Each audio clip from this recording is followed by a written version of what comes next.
Greetings, everyone, and welcome to Pillai Center Astroved Powertime Practice. And welcome to all of those of you who are joining for the first time, or those of you who have been joining the programs that were offered on Sundays with Sucharita. And now we're switched over to Saturdays, and Saturdays are great days to come together and put into practice what we have been learning on our spiritual path, so that we don't separate our spiritual life and also do our material pursuits. So we want to bring them together. As Dr. Pillai shares, we want to have a 200% life. So my name is Sucharita, for those of you who don't know me. I've been studying with Dr. Pillai for a couple of decades plus, and also sharing the teachings with everyone from around the world. And it's so wonderful that we have the ability to be coming together online to share the teachings and to find out how we can best implement all the services, all the teachings, all the courses that are offered through Pillai Center and Astroved. So if you've stumbled upon the teachings, or you are have been around for a long time and you feel a little bit overwhelmed, well, you've come to the right place to get settled in. So Powertime is all about tapping into the energy that is behind time. So the energy behind time is something that most of us are not really aware of. I mean, we know there's something going on besides the hands ticking on the clock, and then the days going by, and the weeks going by, and the months going by. And then there's some things that are happening, like the holiday season around this time of the year, that is shared by everyone, whether you believe in the tradition of Christmas or Hanukkah or whatever it is that you believe in spiritually, or maybe you've been raised in that culture and you have certain beliefs because of your experiences. But then after some time, there can be those dark nights of the soul, or those moments where you're questioning, what am I doing? What is God? Or what is my spiritual path? Or what is universal intelligence or a higher power? Is it like some big, huge, overwhelming energy source that I just am like this big, and the energy source is immense? And how am I going to relate to that? So the beauty of Dr. Pillai's teachings is that it is integrating all cultures, all teachings, all religions, and it's taking the essence of those teachings. And then maybe your soul or that inner knowing says, I want to be empowered by that. I want to get the food for my soul. So we here on Saturdays love to tap into the energy of time, give you a heads up of the month ahead, as the sun transits into a new sign, which it just did. And Radha, our Vedic astrologer, last week shared with us all about that. So check it out on the blog or on YouTube or wherever you're going to find it. Just Google Powertime Practice and you should be able to access it. But at Pillai Center, you can just go to Powertime Practice, and then there's a tab there under the blog, and then you can just look at all the different weeks that we have been coming together and sharing the teachings, and find out what has been going on. So this month ahead is all about looking up. It's all about having more optimism. And this past week, we had winter solstice. And winter solstice is a very interesting time, because people were sharing with me, oh, you know, I have a headache, I have pain in my body, I was really tired. Is it really the holiday season? Yes and no. I mean, if you're running around at the mall, that's always very tiring. Or if you're stuck in traffic, or if it's like it's snowing here in Toronto, Canada. So it can be, things can be delayed. So yes, you can have been out of sorts. But if you tap into the energy of time, as the sun moved from the summer solstice into the winter solstice, it was the brightest, it was the longest day, so the most daylight in the summertime 6 months ago, and now it is coming around to be the darkest time. But the good news is it's going to get lighter again. So if you've been feeling kind of like I'm having a real rough time, it's a good time to do your spiritual practices. So whenever there's a vortex of energy that allows for you to go inside, and the cue can be you're getting a headache, you're feeling nauseous, you're feeling sick, you're feeling like you're coming down with a cold or a flu, or maybe you get a full-on illness that comes up. Welcome to your karma. We never know when our karma is going to pop up. So we have to always be alert, and then we can avoid the dangers that come, as Dr. Pillai shares. That's why we want to understand ourselves through astrology, because it is our roadmap to how we roll out time. Because astrology is a study of time, and it is impacted by the planetary movements and how we align with those energies. So they all have qualities, they have characteristics that we can align with. So coming into this winter solstice in the past couple of days, you may have felt like you're maybe knocked right off your feet. You couldn't get off the bed, or just disturbed. So we're going to go into a meditation practice that we will get into a stream of consciousness that can just wash all that away. And so we can have a fresh, clean slate. And when we have a fresh, clean slate at the level of the body, the mind, the soul, when we're in alignment, a tremendous amount of energy, a tremendous amount of intelligence can come in and enlighten us. So it can lighten us up. And it also can rewire that programming that says I'm stuck and I'm going to be sick for an indefinite period of time, or tired, and I'll just blame it on the holiday season. And you can, but that's not very empowering. So power time practice is all about getting empowered, and then having your all engines are firing, all the cylinders are firing on 100%, and you can go out into your life in a 100% practical way. So we're going to be bumping up against family, we're going to be bumping up against traffic, we're going to be bumping up against those shopping malls, last minute shopping malls. It's a very busy time of the year, and we want it to be a joyous time. So we're going to tap into the energy of joy, and we're going to tap into the energy that allows for us to go to the level of the soul and feed the soul. And we're going to do that through mantras. So mantras, man means mind, and tra comes from the Sanskrit to mean you're protecting the mind from being bombarded by thoughts, because thoughts are karma. Everybody always says, what is with my karma? Is it going to just keep coming up? Yeah, because you have thoughts.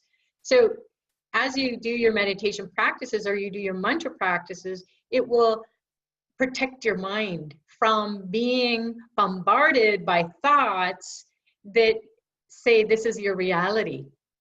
So when we tap into the energy behind time today, as we are celebrating the 23rd of December 2017, coming to a closing of another calendar year, it is we're starting with a fifth moon. And a fifth moon in the waxing cycle is all about accessing the energy that is dormant at the base of the spine. And you can say, I've been meditating for years, and I know all about Kundalini, and I know all about this, and I know, and I've had this, and I've had that, and fabulous, you may have, but every moment is new. And we're infinite. We're infinite sources of this energy, and we block it out if we say, I know. Because the moment we know, we close the door to anything new coming in. So catch yourself this week and in the weeks ahead and the months ahead. When you say, I know, yeah, I know, been there, done that. What have you done? You've blocked yourself, so you create obstacles energetically, and then you also don't open yourself to new learning. We have to learn. We're learning all the time, and from day one to the last day, right? And then beyond. So the learning never ends. And then when we are in that energy of the Kundalini force, the life force, the goddess force, the fire that gets into our belly, and we just want to hit the ground running. We're just so full of energy. We want to create, we want to enjoy, we want to do whatever it is in the world that we can to better ourselves and better the lives of those people who we touch, and then also at large. We want to be pumping out thoughts of joy and happiness and manifestation so that we can share that with others very readily. So fifth moon is all about that Kundalini energy, that goddess energy, that tapping into the universal source that is a bottomless pit. It's never ending, and it's always fresh. So like the river, you can never step into the same spot twice, because the river is just, the water's rushing by, so it's never going to be the same. So meditation is like that. It allows that stream of consciousness to keep washing through us, cleansing us. And why not, at the level of the body, the mind, and the soul, be cleansed? And then at the soul level, it loves meditation. It loves mantra. It wants to eat that up because it needs to grow. So we're these souls, we get into a body. It starts out pretty small, you know, maybe a hand size or a couple of hand size as a baby. We come into this world. And so there's not too much covering over the soul. And when you look at a baby, you're just like, they're just so adorable. They're so like just from heaven, and it's a miracle. And so that's what we experience. We want to experience that all the time inside of us. So meditation actually helps us to birth ourselves into a new level of consciousness.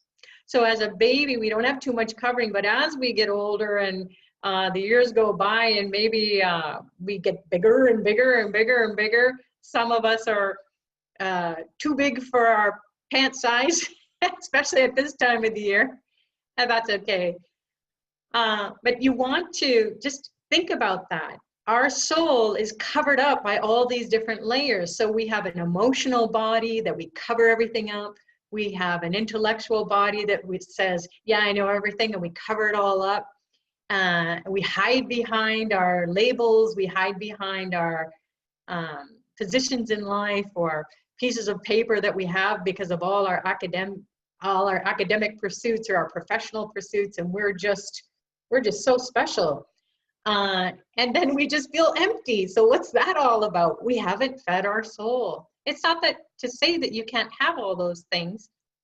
If that's what turns you on, and that's what you've done, and that's what you continue loving to do, keep doing that, but enjoy it. And joy, true joy, comes from the soul.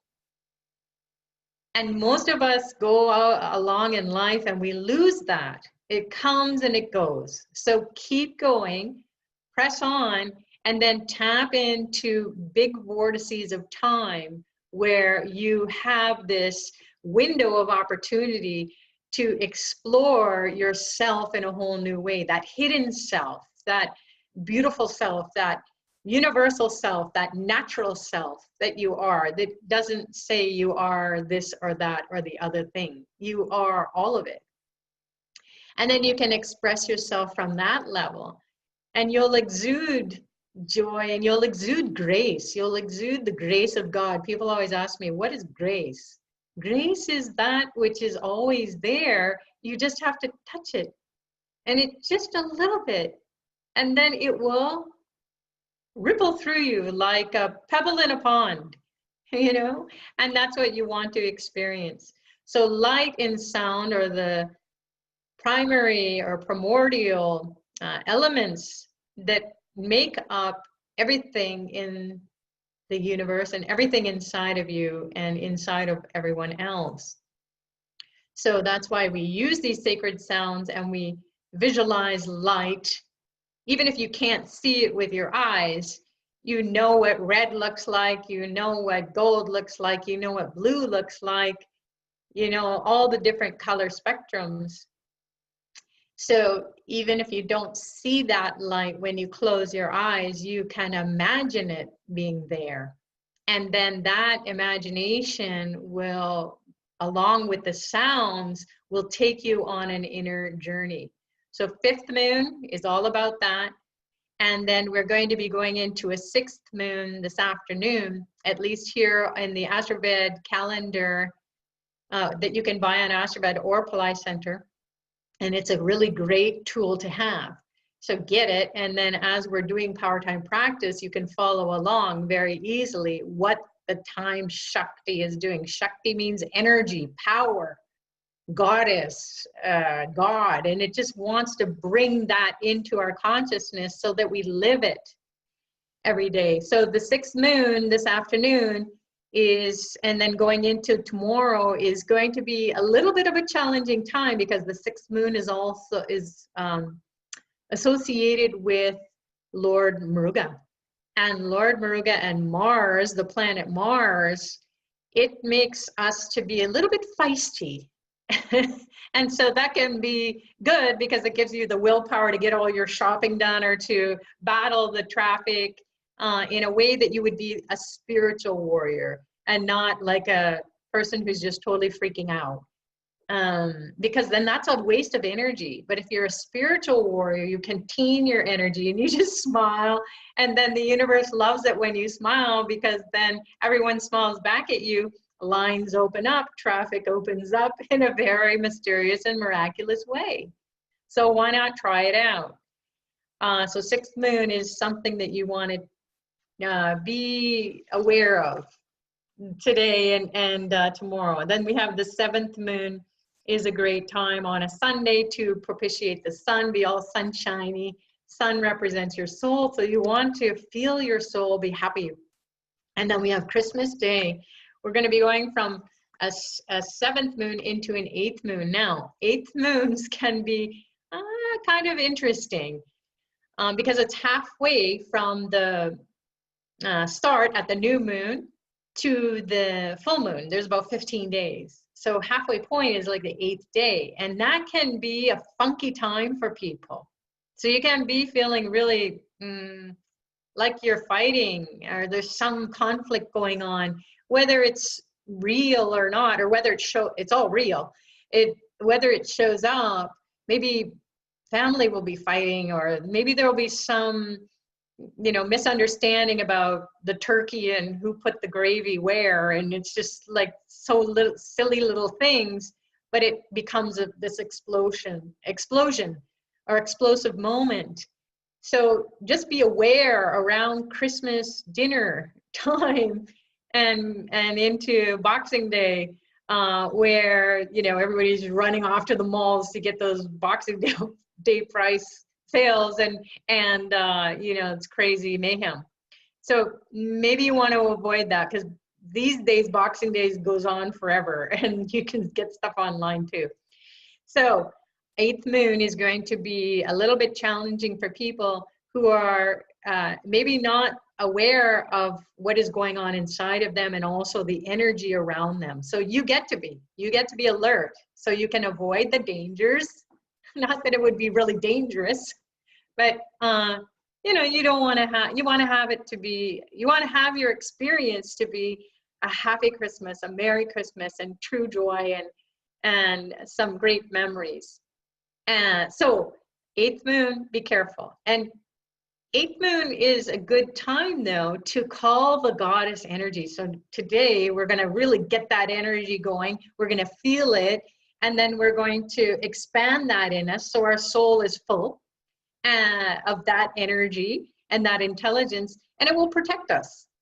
And then you can do your mantra practice, and maybe we'll talk about some spiritual tools that we can use and have handy that will help us to get through those magical moments brought to you by, oh my goodness, what just happened here. So and then as the week rolls out, we get into a 10th and 11th moon. 12th moon, 12th moon, the 11th and between the 11th and 12th moon. At this time of the year, it's called Vaikuntha Ekadashi. Ekadashi means 11th moon. And then Vaikuntha is like the heavens open up. And the heavens are, someone said to me, Sucharita, the heavens are always open. Isn't the door of heaven always open? Yes and no. It's kind of like you go into a university or you go somewhere where the doors are open. Maybe you go to the mall and the doors are open, but maybe inside the stores are not open, or you're not really interested in that store. Or like if you go to university or school or building, any place that you go in and then you just are only interested in some of those doors or some of those rooms or places that you would go to do whatever it is that you're going to do, whatever you're attracted to. So like heaven has all these different doors, different levels, different planes of being. And there's a heaven for the ancestors. There's a heaven for the gods. There's a heaven for all kinds of different things. There's a heaven for the planets. There's a heaven for you to go and to explore everything that you want to explore at the soul level, and then you get all tired out, you're done, and then you want to go somewhere else. So yes, the doors of the heavens are always open above and also here on the earth plane. Heaven is here on earth. Yeah, it is. You got to tap into it. And so that's how you align with heaven on earth and the heavens above and the heavens inside of you in your inner space, is to be aware that the doors are opening. And so once a year, Lord Vishnu, who is a divine being who you're going to get to know when we do this practice today, he gives money miracles. He gives boons for you to experience joy. So it's fabulous because it's coming right around the end of the year. So you want to end the year off with, you know what, even through all its ups and downs, I was able to tap into joy. I was able to get through everything that I got through this year. You can't live in the past. And I don't want to just say that in a philosophical statement, because that is just like, okay, yeah, well, whatever. You know, how come I feel this way? How come I'm thinking these obsessive thoughts about how I wanted to fix that past? Because thinking is karma, so don't tie yourself to your thoughts of the past, because here's what we do anyways about our memories. And please really look at this in your life. Anytime you see someone, so you see your brother, your sister, your mother, your father, your grandparents, your kids, your cousins, your aunts, your uncles, your friends, and you see them through the filter of the past. Even before you get to see them, what are you doing? Oh, this is going to happen, right? And it just goes on, and then you're just so worked up in your mind, you've grabbed onto storylines that don't even exist. It's so gone. But then you see the person go, ah, yeah, I see, I told you. Okay, I'm going to kick you under the table and we're going to go, right? That'll be our cue. How many of us have done that and continue to do it? It's so limiting. It doesn't allow the divine to come in and show you something different about about you. Because no one else is going to change. But you can. So you can do it by calling in your higher self and asking your higher self to entertain you, because you're just about to go into the past and grab some thoughts that are going to chunk up a whole story. You're going to edit it out. The movie is going to be playing. You are the superstar of the movie. And how's it going? You know, just a repeat of the past. Or you'll just worry about the future. You'll just say, oh my God, what's going to happen then? And then how, you know, okay, so when you kick me under the table, don't kick me too hard. But, you know, just wink at me, and that will mean, okay, we have 5 more minutes, or, you know, you have all these signs, all these codes that you're going to, this is our sign to exit stage left, you know, or one of you wants to stay and everybody else wants to go, or you have nowhere to go. You have nowhere to go. And then you just go inside and you go, oh, woe is me. It's so terrible, my whole life. And sometimes that's true. I've spent several Christmases by myself in meditation. And yes, I cried. And yes, I felt lonely. And yes, I went through all my, oh, geez, no, I'm so far away from my family. I don't like being separated. I'm traveling and I'm not really enjoying this. And why do I have this job that I have and that's taking me away and so on. And then you just like, what a way to just be down in the dumps, right? So it's all our choice on what we want to do with how we are being. So who we are and who we were back then and who everyone else was in the past, we end up editing it out anyways. Because if you sit down at your table, at your Christmas table or the holiday table, and you're with your family and your friends, and you start talking about the past, everyone will remember something very different about the past, right? And so everyone will have their own edited version of how it all rolled out. Yeah, there'll be some similarities. Most likely everyone will have picked and chosen whatever it is that they remember about the past. And it's usually based on emotions, and it's based on perception and who we were back then. Well, we aren't that now, or we're better or worse or whatever. So then we color ourselves up, and then we say, this is it, and then we just cover the soul with some more gunk, some more stuff that is going to prevent us from fully being free to be in the moment. Because at the end of the life, you don't want to just say, okay, great, my soul is free now. The body is just ready. It's so old and decrepit and it can't function anyway, so I'm good to go. Let me out. And then some people get taken out earlier in life, before the aging process is taken over, and then you get into disease and decay and death. So you want to feel that soul always energizing you, that consciousness at the level of the soul, and then tap in and just make the soul to come through the eyes. We talked about it yesterday during Wealth Rising, or actually it wasn't yesterday, it was just a few hours ago.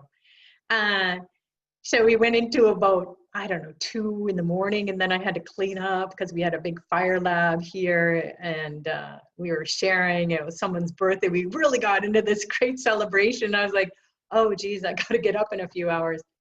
But anyways, I didn't worry too much because the soul is what is going to burn and give that passion to keep going, regardless of the ticking of the hands on the clock.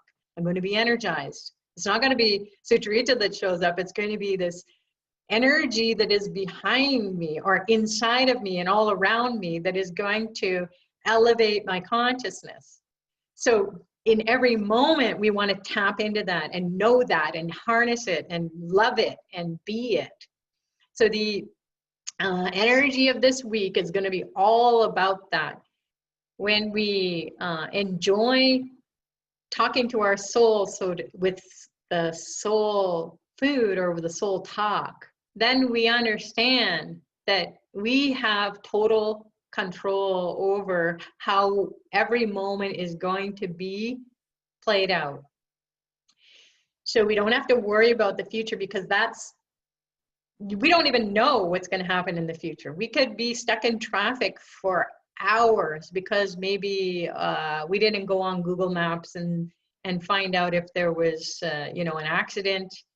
And we might have manifested that at a very deep level so that we could be late for those fabulous and fun family dinners. So if you don't want to sit in traffic, because that's kind of a drag too, just trust that your soul is going to give you something new that's way better than what you can think or worry about, or even if you're full of joy and you're so excited and you want to go and you're going to be there and you're going to see Uncle Joe and Aunt Marge and you haven't seen them for a long time, or the kids are, the last time you saw your nieces and nephews or your cousins or whatever kids, maybe a new kid was born and now it's grown and you're just so excited. And then something happens where, you know, they don't show up and it's like, oh man, I'm so sad. Oh, it's too bad they didn't. Don't go into that headset, you know, don't put that headset on. You want to just grasp everything that you can from the moment. And as I was mentioning last night or a few hours ago, if you just know that the soul can be accessed through the eyes, because, and the karma comes in through the eyes. So it's kind of like you have to get these windshield wipers on, right? To cleanse the karma, those thoughts that are going to come in that are going to cause you to have lower energy and lower vibrating thoughts and lower memories, triggered emotions and so on. Oh, here we go again, you know.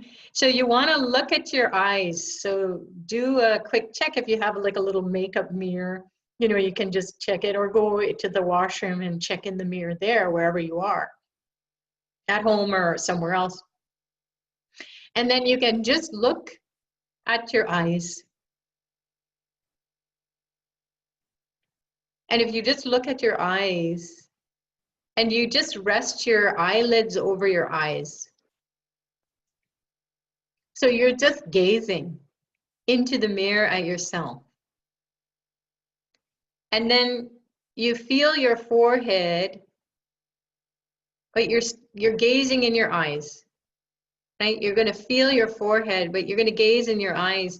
And the eyes will, because they cross, the optic nerves cross at the level of the pituitary and the pineal. That's your third eye, the portal to your highest self, your God self, your soul self.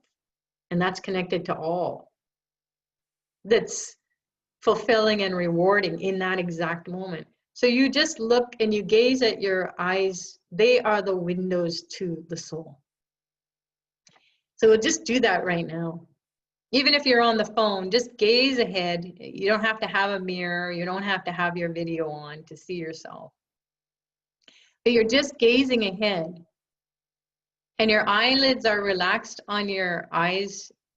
They're not wide open. They're just relaxed.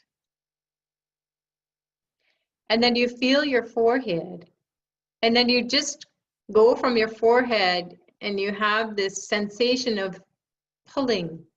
Your attention is pulling you into the middle of your brain.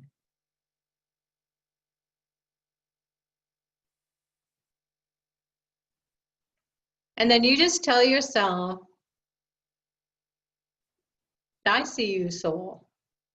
I see all your pain, all your anxiety, all your memories are being activated, coming to the surface to either be enjoyed or cleansed.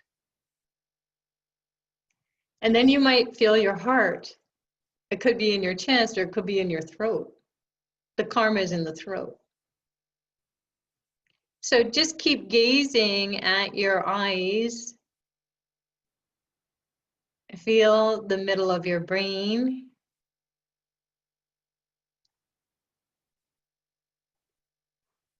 Feel some energy. Maybe your eyes get a little bit watery. Maybe you start to feel your heart beating in your chest. Maybe some memories come that are maybe a little bit painful, triggering pain. And you just allow that to just happen. So in a couple of minutes, you have done way more than having a conversation with someone and trying to make the situation of the past better, or the future that has not even unfolded yet. You want to make it worry-free, anxiety-free, frustration-free, anger-free. You want to be free to be your soul self. And so that's how we access the soul. So you're just keeping your eyes fixed, but not glaring or staring. And then when your eyes are fixed, they're not darting around, they're not looking for thoughts to grab onto. They're just going deep, deep, deep, deep into you. And then you go into that well that is so cleansing and so freeing. So try that out. And then whatever you've heard, maybe someone said something and they cut you a dirty look and you go, oh, wow, I just got splashed with all that. Just tell your soul, this is not what you want to take in. Because the soul is way more powerful than your silly thoughts. Your thoughts just constipate you. And you obsess about them. And you spin out and you freak out. Good or bad. Doesn't matter. That energy just goes crazy. So just center yourself. Look at yourself. Even if you take your hands and you bring them together, there's tremendous energy in your palms. And you just bring them together. And you just can bring your forehead, tap your forehead with your 4 fingers. And you just tap it. That's your third eye. Just go, please God, just make this be a beautiful, beautiful experience. You know, Mom just freaked out because the turkey fell on the floor. Oh, it's just a mess. And it's somebody else's fault, or it's everybody's fault. Can we just, bring this karmic moment to laughter and cheer? And because really we can't cry over spilled turkey, right? So we want to enjoy every moment and avoid those spilled turkey moments by calling in the divine. When you call in the divine, by accessing your soul, that soul consciousness, you can be saying a mantra, you can be saying a prayer, you can be just saying, oh, please God, please higher self, please Mother Nature. You can talk to other people's souls. How? You just can look at them and smile. What are you smiling about?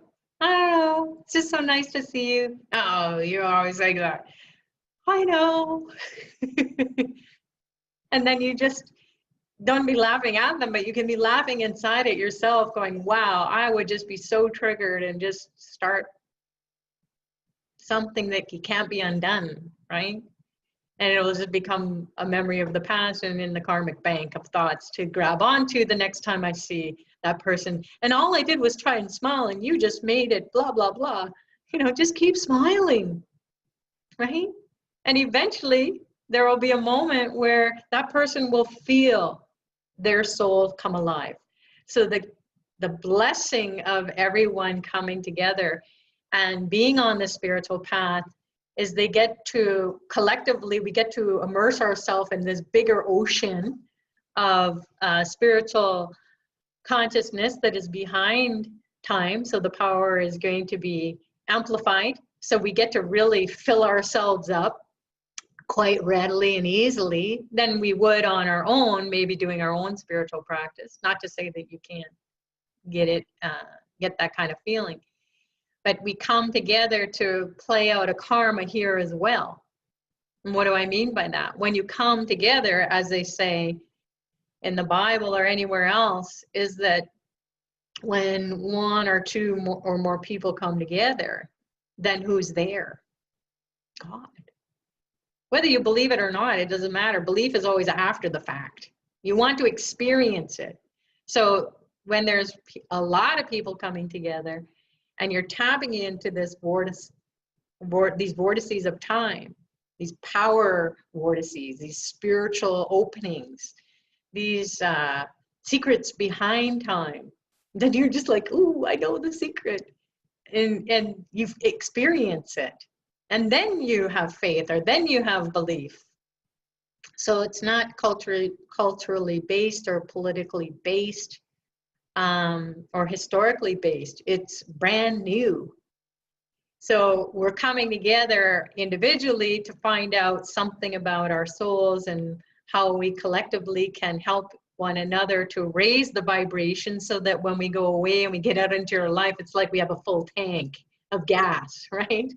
Our energy availability is quite high. And then we can just go into our life and do our spiritual practice, and that will roll us out into the next few days until we meet again in another program, or we participate in services that are offered through Pillai Center or Astrovid. That's really great too. So if you can tap into the energy where Vaikuntha Ekadashi is happening, this is once a year, and then you can open the doors of heaven and get a money miracle. And how perfect in timing, because we've spent a lot of money over the holidays, right?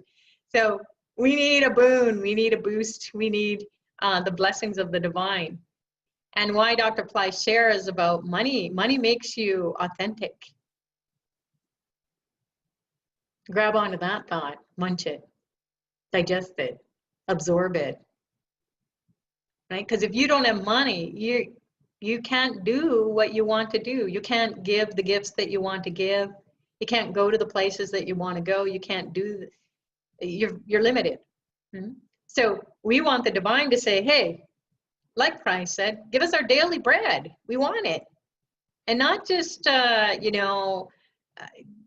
begging bowls. No, we want our daily bread, meaning we want to have all the comforts of life. And we want to have enough for ourselves so that we can be charitable too. And we want to bring the heaven to the earth. So that's the Our Father. Right? We're going to that highest self and we're saying, bring it on. Fulfill me just for today. Right? So if you haven't been fulfilled every day up until this point, open the gates of heaven and get filled up. And Lord Vishnu will be happy, because he is party God, as Dr. Pillai shares. He wants you to experience heaven on earth. He's the God of abundance. He's that part of all of us, which you're going to tap into, and you're going to know it. And it's an archetype that has been there forever, and it's across the cultures. It just changes names depending on, where you are in history and what's been passed down to you. So these archetypal energies are eternal, and then they will bless us if we can go high enough that we go beyond time, right? It's not from the past, not in the future. It's now. It's the eternal moment, not even now, because that's even over like 1 second ago. It's already passed. So it's that eternal now. So he will take you to these great heights. You can read more about it on Astrovid or Pillai Center. And then if you can get the blessings at the level of the soul, even if the services are being done in India on our behalf, it's because we say our name and we get the priest, the Vedic specialist says our name, and he gives the star, our birth star. When we submit our birth details, then we find out what our star quality is. Everyone should know what their star quality is, because you're the star of your life. You're the star of your show. You're the star of the movie of your life, of the video of your life. So find out what that star quality is and how it is going to pour out or play out, pour out into the space all around you, and then other people will see you. Whoa, you're the shining star. And you say, yeah, I'm this star, I'm that star. And it has these different qualities, these different characteristics. And so get to know yourself, get to know your star self, and shine brightly. And then, so that's what Vedic astrology will help you to do, will help you to understand all the different stars. So even with your family members, you could plug in their birth details before you go and see them. Go on to AstroVed and get a free account, sign up for free, and then plug everybody's birth details in, and then find out what their stars are, read those good qualities, the favorable characteristics, and then the unfavorable, and then you have food for thought. You're tapping into their soul, whether you remember everything that's been written or you have, you know, you print it off and you go, okay, Jim is like this, and I got to avoid when he's in this unfavorable characteristics. No, you just go to the fabulous, favorable qualities of Jim, you know? So you can just be, knowledge gives you that ability to navigate life much more freely. So that's a quick tip if you want to be a shining star in your life and see the stars in the characters of your life, are the actors that are surrounding you in your daily life and in your family and so on throughout this holiday season especially. Know that star quality. And that star quality is based at the level of the soul, because your soul said, I want to have this star and I want to have these planetary influences and so on. But we'll just talk about the stars. So today the star is, I think it's just about to go into Satabishak. It's still in Dhanishta, and Dhanishta is all about bringing people together. It's got a lot of Mars and Maruga energy, so it wants to cleanse the level of the soul of ego, karma, maya, so all that layering. It wants to just, you know, be the, you know, beat your drum to your own tune. You know, I don't know what the saying is, it's something like that. But you're going to play your instrument of yourself. And it's going to be your own music. Whether you think you have a good voice or don't have a good voice, or you can play an instrument or not, it doesn't matter. What you're going to do with this energy of Dhanishta is you're going to be exposing yourself to these archetypal gods. They're called the Vasus, and they give you abundance. So there's abundance of love, there's abundance of joy, there's abundance of money. Even if you say, oh my God, I'm already in debt, I'm in minus because I just went overkill spending on gifts or whatever it is, you know, maybe you got your hair done, it was more expensive than you thought, or, you know, you got to go to this other party now that you've been invited to, and you got to bring something, and cha-ching, right? So you want to just know that you are not measured by your limited thinking about your bank account. Yeah, you got to bump it up. But here's the thing, when you have abundance, when you tap into the energy of today and the just in the next couple of hours, it's going to continue on. But just know, plant the seed. Even if the Nisha star is going to be transitioning over into Satabishak, plant the seed that there's abundance. So if I have to go and spend money, I'm going to go get a deal. It's going to be like, instead of 20% off, it's going to be 70% off. It's going to be a blowout. And so it's not going to cost you that much, right? So don't go, oh my God, I got to get a last minute thing and it's going to be expensive or blah, blah, blah, right? So you just say the energy of Dhanishta star is going to bless me with the consciousness of abundance. And there's going to be enough time, enough money, enough energy. Everybody's going to be happy. Tell yourself that. Just keep saying, okay, well, I'm paying attention to the Powertime practice. And that means after I go away from this practice, I got to put it into practice in my daily life. I'm not going to separate it. I get the blessings. I don't know if it's going to show up, because my skeptical mind is going to say, oh my God, no, that's not true. Nah, it never happens to me. Oh yeah, it happens sometimes, but not. Oh, it's not possible. Let it go on. Let that show go on. But just tell your soul, okay, I got my soul food, you make it happen. And then I'll be surprised. My ego self will go, oh, cool, great. Or you'll go, oh my God, it's true. It did happen. I got 90% off. I got it for free. That's what you want to go for, because it's abundance. It's way more intelligent. These gods are way more intelligent than our limited ego self that is layered up and covering up our soul. So Sadabhishak, that's a blessing in and of itself, because it's a very healing energy. So you're going to be getting a lot of healing energy after all your shopping. So as we go along with these, this program, you're going to learn every day. There's so much energy. Saturday being a very practical planet, Saturn can bring misery as well. So he does it because he wants you to see, are you finished with this? He's known as the karmic planet, meaning that he's going to deliver that which is inside, covering up the soul like a big black clump of yuck. And he's going to say, hey, you done with that?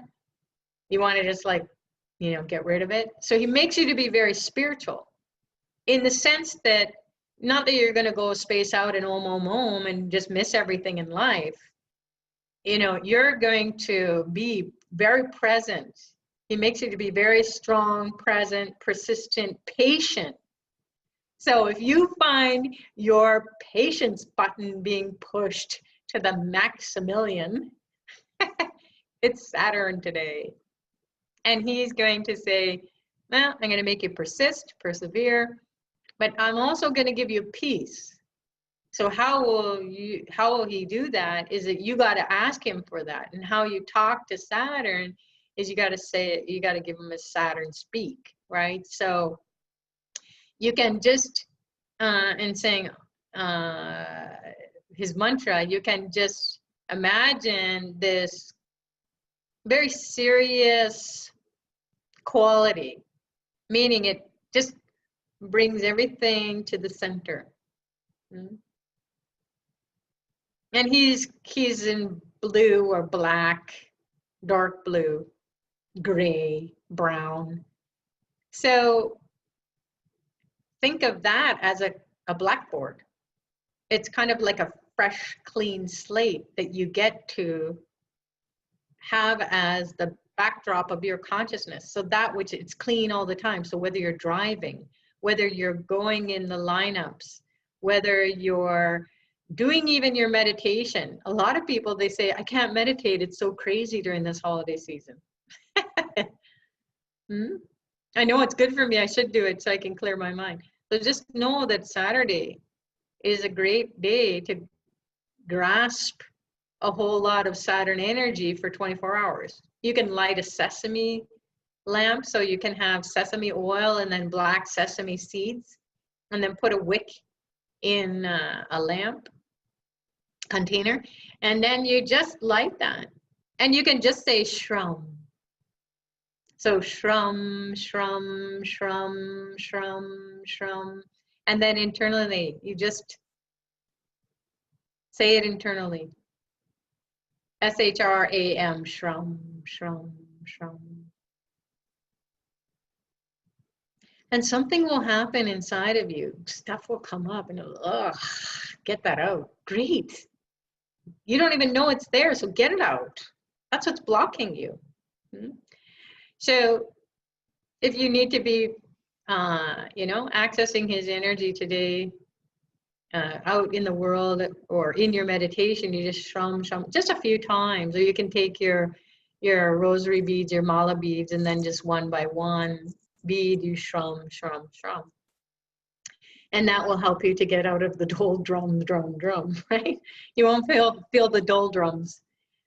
So patience, persistence. You're going to be, all the buttons are going to get pushed. So then you just say, thank you, Saturn. Thank you for having this person scream at me or push me or whatever, because welcome to your karma. It could have been worse, right? So it's karma light. Or you have a little cold. It could be full-on cancer or heart attack. So Not that you want to look at the worst, but just be grateful that you even have money to go out and spend on getting a gift for someone who doesn't even care about you or like you. But you can just give it anyways, right? Because you never know. They might be different. Saturn might have taken that yucky karma away, and then you're just so surprised. So pay attention to these higher beings. Tap into the energy of time, and we will have a we'll have a meditation practice. Someone is just posting here on the chat, I have spiritual work cut out for me. I'm just tired of the struggle. Plus I'm in Sati Sati right now. So Sati Sati, for those people who are like, what is that? Sati Sati is a 7.5 years of time where Saturn comes in and repolishes you up. So you're kind of dirty and you're tired and you're just worn out. And he comes and sits in the sign before your moon and sits on the sign of your moon where it's placed in your chart, and then afterwards. So in that 7.5 year period, he is going to take you and grind that dirt down and make you shiny like a diamond. Now, is it going to have to take the whole 7.5 years? Maybe. Is it going to be a struggle? Only if you want it to be.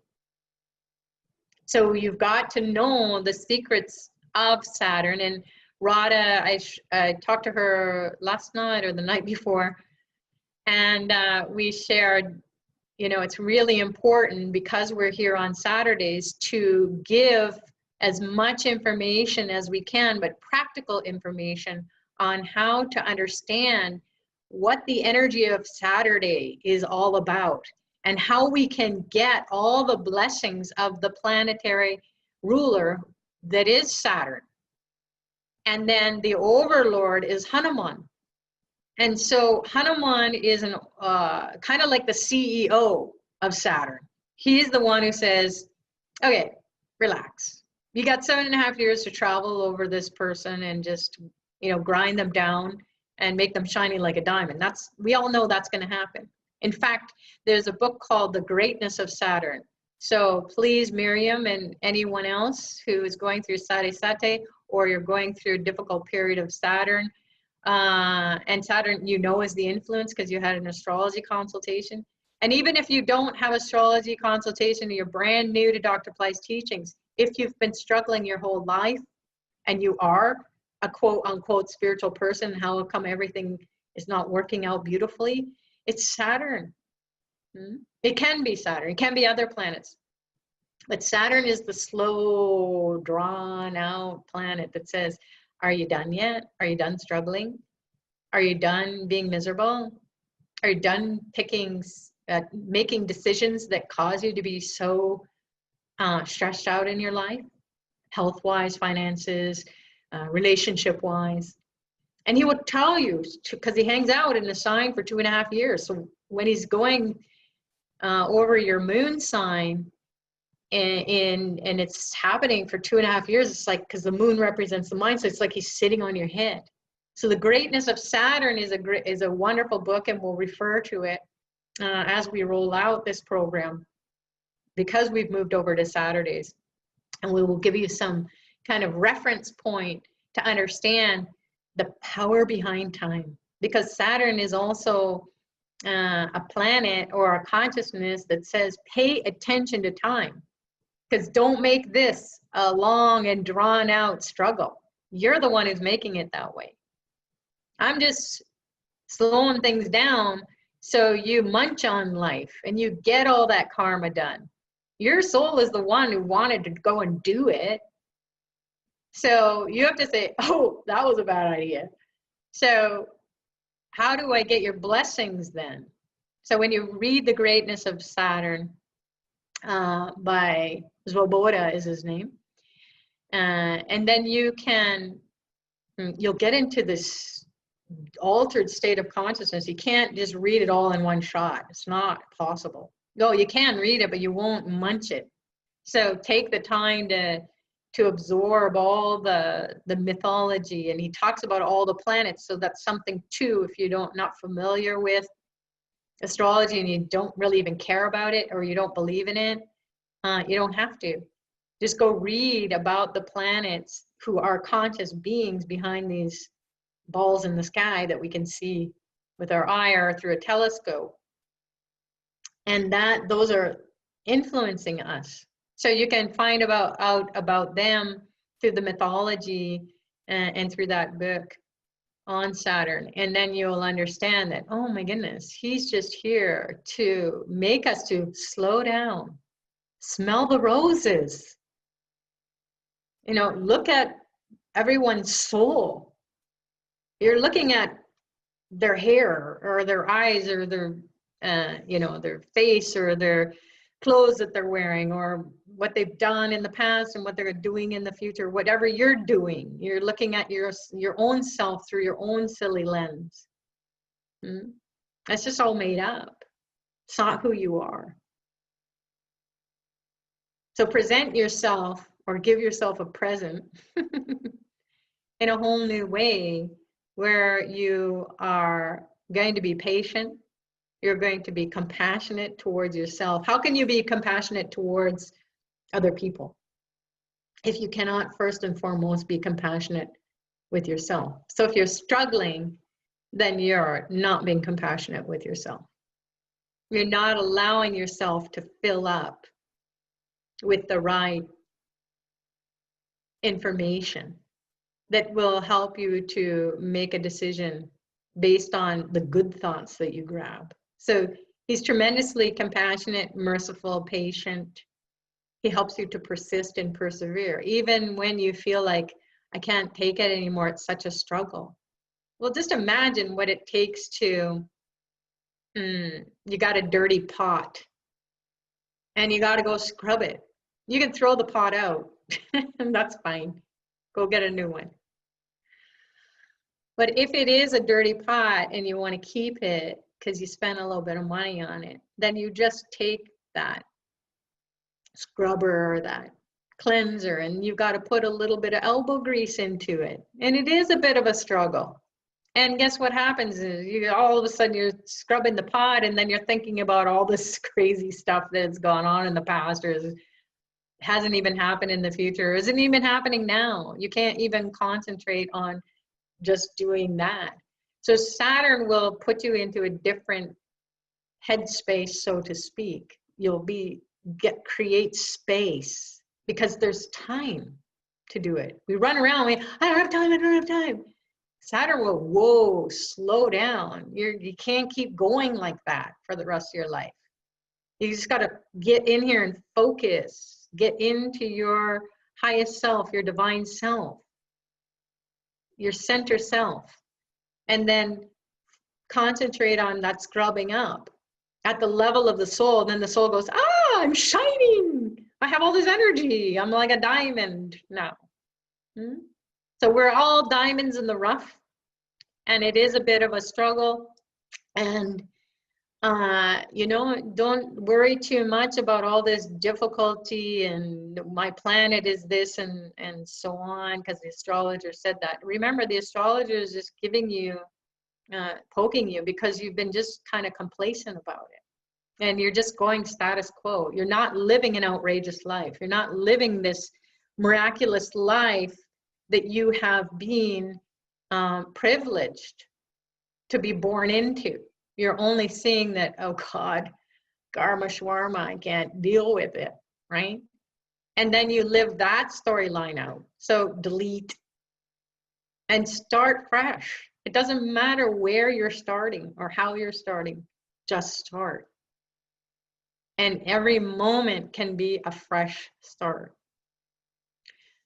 So we will share more information about people who are struggling with Saturn, or like myself, I'm just about to go into 19 years of Saturn.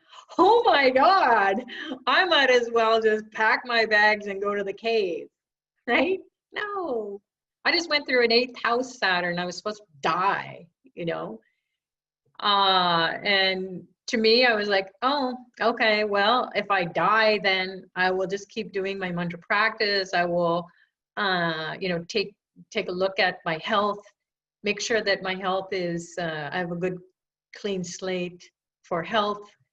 Relationships, I have to be very patient, persistent, I have to be very careful, be very diplomatic. I have to watch my finances because this is a house of loss. It's going to take everything out. Take me out at the knees and take everything else out at the knees. So as I was going through the past 2.5 to 3 years of that 8th house Saturn, people were saying, oh my God, you're just faring so well. And I said, I just keep praying to Saturn. I keep praying to Lord Hanuman. I keep praying to God. I keep praying to Jesus. I keep praying to all divine beings.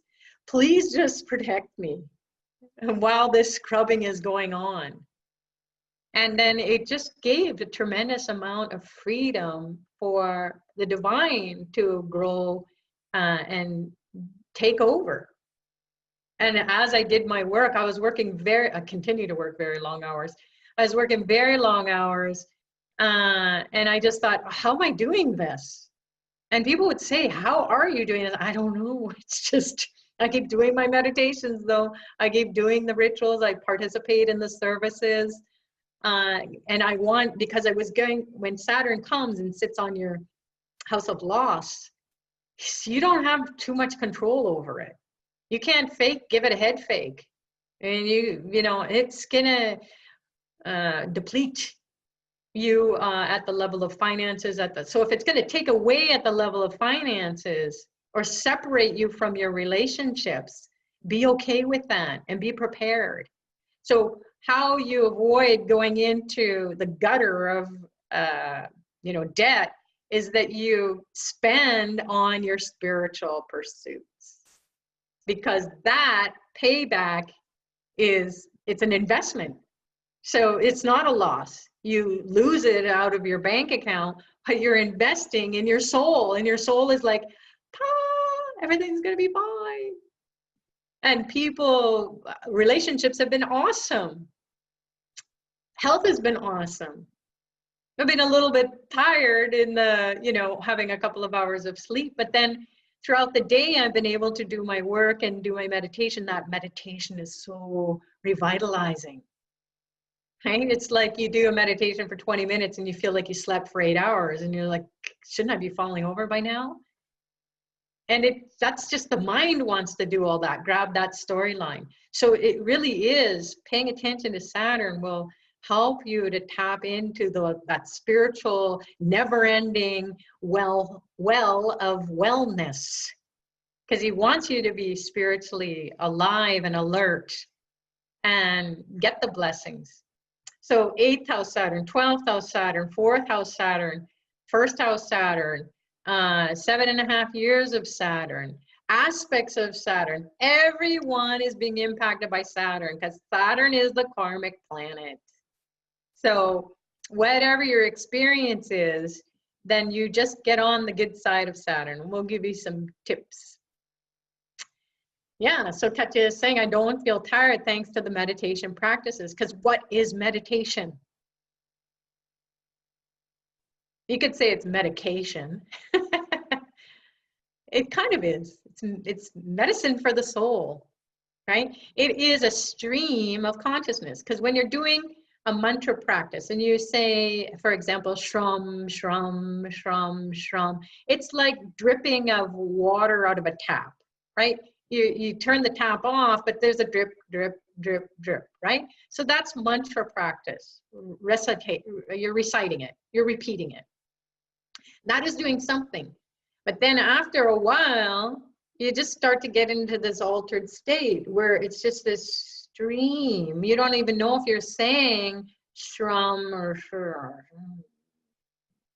right? Because you've said it so many times that you just stop saying it. You don't, not controlling it. You're just allowing what's natural to happen. And then you just settle and you get into this stream. So it's kind of like the water tap turns on and there's a stream of consciousness, a stream of like the river, you know, image. So you get into this stream of consciousness that's just washing away, washing away, washing away. And where does the river end up? In the ocean, right? It goes out or into the river beds. It gets dispersed out. And then you don't know if you're there in that ocean or if you are you, right? Because you're just immersed in it. So those are the different states of consciousness. And then that's where you want to be, because that is the highest intelligence. It's the, wow, cool. Oh, I get it. All I have to be is love. All I have to be is tapping into the energy of this divinity that I am and see it in everyone. And go and look for it and have that twinkle in your eye and see the twinkle in someone else's eye, even if they are like cantankerous, old so-and-sos or just nasty people. Just go, I see that soul in you. You don't say it to their face because that's like poking a bear in the eye. You just kind of inside go, you're struggling, man. I thought I was. Wow. You know, God bless you. God bless you to have one glimpse of what I can do in a stream of consciousness. Right? So meditation is that merrily, merrily, life is but a dream. Sakatya says, I don't feel so irritated by others. Well, others don't irritate you. You irritate yourself. Right? Because you can choose not to be irritated. You can just choose this moment too shall pass. In the Bible, this too shall pass. So let it. Yeah, you're going to be triggered by it. But it's better that they irritated you a little bit than it was a full-on court case. Right? Or they irritated you so much that you were sick and dying. And who's irritating who? You're allowing that to happen. So throw out everyone right now. Just take a break from it. Throw out irritation, throw out frustration, throw out anger, throw out sadness. Those are all low vibrating choices. That's a decision we make to grab onto that jargon, right? And then energize it with an emotion, a deep-seated. It's so deep-seated, and I am right, and it is happening to me. And you just shut yourself down, and then all of a sudden, what? You're like, like a pressure cooker. And then you say, they don't irritate me, or I don't irritate. You know what? You probably irritate people by your happiness. Oh my God, why? Because they're irritated. So who cares about irritation? Who cares about sadness? Who cares about all that? Don't care about it. Caring means don't put attention to it. It doesn't mean that you're going to be all like, oh, yes, life is beautiful, and oblivious to what is going on. But don't go along that storyline. It's so history, right? Or her story. It's his or her story, right? It's of the past. It's even your story. It's so gone, right? So you want to get some new language that we aren't so readily, or we don't have access to it. Because we haven't really experienced joy. We've only experienced maybe at an intellectual level, but trust me, when you've experienced the bliss and joy of the divine inside of you and all around you, you'll be just giggling like a little kid. Do you see a little kid and they just laugh at everything, even if it's a scary purple monster? They're they're just like, they don't know any different. Not that you should go out and go down a dark alley and get beat up or anything like that. You don't want to be naive, but I'm not talking about that psychological. You're going to do everything that's safe. But when you tap into the energy of the divine, you're just going to say, you're right. even if they're completely wrong at the dinner table, and their opinion about politics and their opinion about religion and their opinion about who did what and so on in the family, and you're like, yeah, of course it's like that, or no, it's not, and you have an opinion. Just think of that. If you have a point and you're trying to make your point, what is that doing? I don't even like pointing, because it's like, I gotta shoot you. So, you want to just don't have a point. Just have that softness and just be receptive. And that's how you will know also, if you're so spiritual, why aren't you able to just deflect? If you're so spiritual, why aren't you able to just be present to the divine in that moment where someone is screaming and yelling at you? You don't sit there and get mud slung in your face, but you can just quietly say, wow, I'm really sorry to hear that. And just, be humbled by this experience and be able to take yourself out of it if it's harmful, and be okay with it. It will change everything. It will change everything. So just try it out. It's going to be a little bit unnatural, but choose joy, choose happiness. And if you don't know what that is, just listen to some Christmas songs and or your favorite songs, or, get yourself into a state where you're just relaxed. And it doesn't matter what anyone says, because you're going to pack up and leave anyways at the end of the meal. So feed your mind. The mind is not your brain. It's just a consciousness that is all around you. You're going to immerse into different types of energies and consciousness. And then you have to choose. Remember, your soul at this point in time said, I'm going to tap into Christmas dinner, or whatever it is that you're going to. I'm just saying Christmas because that's the holiday season here in Canada that everyone's so immersed in and enjoying. See me, I even have a little Christmas tree there. I'm a Jesus picture there. Because it just brings me joy to be able to put my little balls on there and have it for the setup, on the Christmas tree, and then have Jesus just, he was so compassionate. He was such a compassionate being. He was mad too. I mean, he went into the temples and he just took the tables and tossed them, of the merchants that were doing. And he was like, this is so wrong, and blah, blah, blah. And he was just a crazy man, right? And then he endured tremendous pain. So he had all the emotions that everyone else has.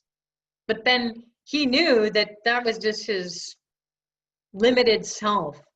And he had to be that way because the God was pushing him to do that thing, to wake up everybody. Wake up, right? So that's what we want to do, but we don't have to say it and do all those actions, and because we're not Christ yet. We can be Christ-like, right? Because it's a consciousness. So he's a tremendous being that I grew up with, being a Catholic, practicing Catholic as a kid, and then I kind of lost faith, and never lost hope though, and never lost that knowingness that there's some higher power. I got to tap into that source. I got to get to that state of when I was a kid, and I was just so hungry for this knowledge. And then because of how it was presented to me at that time, it was like you had to feel guilty about everything. And oh my God, I'm a recovering Catholic. I've recovered. And thanks to Dr. Pillai, because he helped me to see that it's all beautiful. Whatever your soul wanted at that time, it has shaped you. It has ground you down and made you to be shiny so that you can go back to your religion. In fact, Dr. Pillai says, go back. He's bringing out the Holy Spirit teachings. The Holy Spirit is you. The Holy Spirit is your breath, the holy breath. And then however that gets expressed is totally cool. I can go into a temple, I can go into a church, I can go into a mosque, I can go anywhere, I can go to nature, I can go sit and beat a drum with the Native Americans, the Native Indians here. Or in America, I've gone into the US and done sweat lodges. You can go to the mountains, you can go and be with anyone who is trying to connect with these higher beings, and then be with that and journey with that and feel that inside of you, and then bring it home and have that as one of your memories that grows and grows your soul, because it's soul food. So no God is better than the other God, and it's not about right or wrong or having a point. It's about you accessing through your memory at the level of the soul what it wanted to do in this lifetime. So don't be confused. That is just a state of, it's a decision that you make to be in a state of consciousness of confusion, same as skepticism. Once you burst through all that, then you will just be expressing your highest self, your divine self. So do whatever it is that turns you on, that makes you to dance and sing like nobody's watching, or if people are watching, great, they'll join in too. 'Tis the season.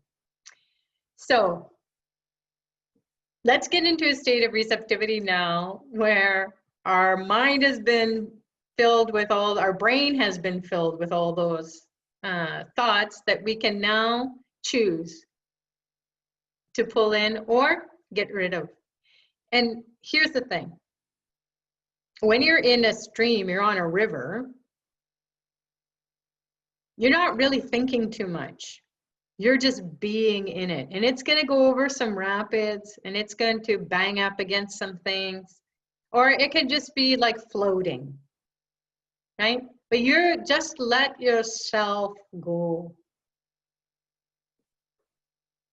Throw everything out, even if it's good thoughts. Oh, I can hardly wait to see, you know. Oh, I can hardly wait to see when they open the gift and they're just gonna hug me, and then they don't. But what if they don't? Who cares, right? Don't put care on that. Your attention is gonna be on everything is perfect, everything is beautiful because it's divine. And if they take the thing and throw it off to the side, you go, note to self. Well, I did my thing and that's what I got to do. It's not about me.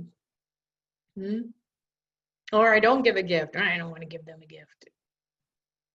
Wow. Smile at them then. That's a bigger gift, right? Oh, I feel so bad. I can't afford it. You can do anything. That the God will give you the thing that will make the moment to be special, and just trust in that, right? Trust in it. You just showing up will be the gift. You can continue on with the meditation for as long as you'd like, keeping your eyes closed, going deeper and deeper.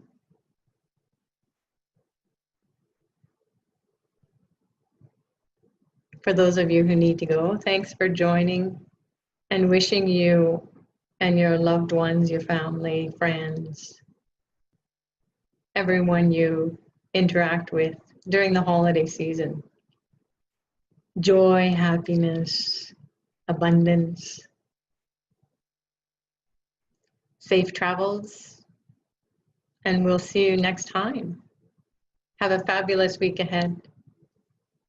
God bless. For those of you who are going to stay, this is the time where we get to share our experience if we can get some words going. Or you can post a note on chat and I'll share that.